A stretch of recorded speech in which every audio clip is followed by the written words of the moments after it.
Okay na. So, ito-simplify ko po ha. Ito po yung main message ko ngayon. Ito-simplify ko po ha. Main message na nakaugnay sa truth. Truth. Nag-walk out sila dahil ayaw po nila na makaboto yung ilan namin mga kasama. Yung po, sa kanilang mismo nang galing yun. Objective ng walk out nila, sila ang maging majority.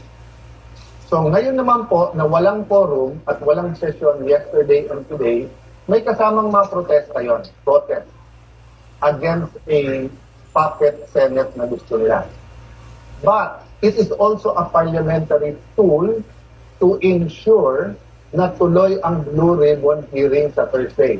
Ulitin ko po ha, ginamit nila yung parliamentary tool na walk out para po hindi matuloy ang pag-change ng rule.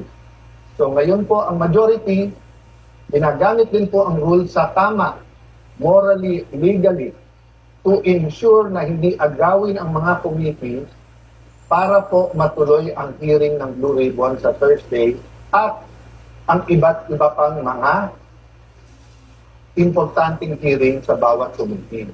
Yes, you heard me right.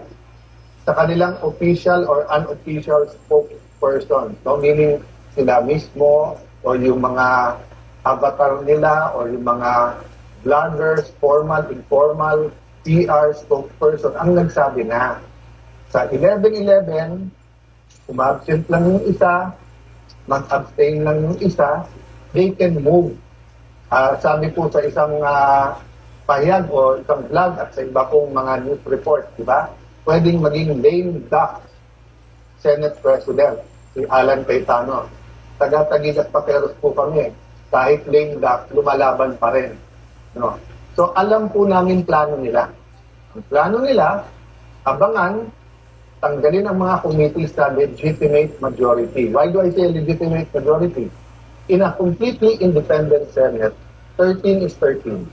Kahit nasa abroad, kahit fugitive, kahit na nakakulong. In a democracy, you cannot say, I love democracy. Tapos pag minority ka, gusto mo, ikaw masunod.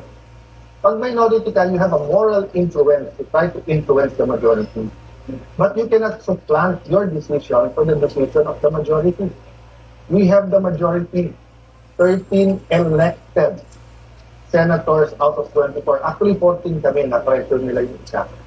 In the future, I can show you paano siya tinakot and I can show you kasama talaga namin ang problema nga tinakot at ang pag-pihit ngayon pagkakulong ni Senator Jinggoy ay ginagamit ng panakot sa iba. Don't get me wrong ha, I'm not blaming the Sandigan Bayan or the law